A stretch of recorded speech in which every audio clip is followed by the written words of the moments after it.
I had a patient, very interesting. She was a skeptic at first. She went to another chiropractor's office a long time ago, and the chiropractor ended up hurting her. He didn't really do a thorough exam. He did a very quick adjustment on her. He ended up hurting her, and she hadn't been back to a chiropractor in maybe 30 or 40 years. And she's down at the YMCA playing pickleball, and one of her friends has an experience at our office and says, hey, you got to go see Dr. Zappy. He's not a typical chiropractor. He's going to spend time with you. He's going to do a full exam. He's going to do what it takes to fix the problem, and give him a shot. He's not your typical chiropractor. So she comes in very skeptical, very standoffish, got her arms crossed like this, and giving me a hard time, and just taking my time with her and being very kind and gentle and just showing her that I actually cared about her shoulder and I was going to take the time necessary to figure out what was going on. I ended up building a trust with her in the first exam. She was super confident that we were going to be able to help her. I showed her right then and there that the treatment that we're going to be doing were going to work.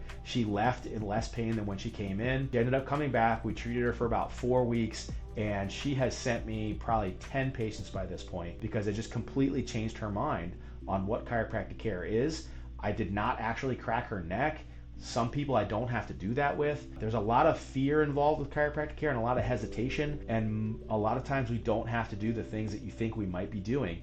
And there's a lot of reckless providers out there that do things that people just don't want. So there are many roads to Rome, and there's 1,000 ways to skin a cat, and there's so many different ways to approach medical problems that we try and find things that are comfortable for you. She actually, one of those 10 people was her very stubborn husband, who has been suffering with low back pain for a long time. He was a contractor, and he's just in like debilitating low back pain. He doesn't want cortisone shots. He doesn't want surgical procedures, and it's just something he thinks he's got to deal with for the rest of his life. And when she had the experience that she did, and then all her friends started having the experience that they did, he had decided to come in for the exam. We're treating him now. He's awesome. He's doing really well, and he's getting really great results. And that can be just about anybody. All you got to do is click this link in the description. We can discuss things and go over what your comfort levels are and make sure that we're going to do things in ways that you're comfortable with and make sure you get the results that you want, also within the comfort level that you have for what chiropractic care can offer.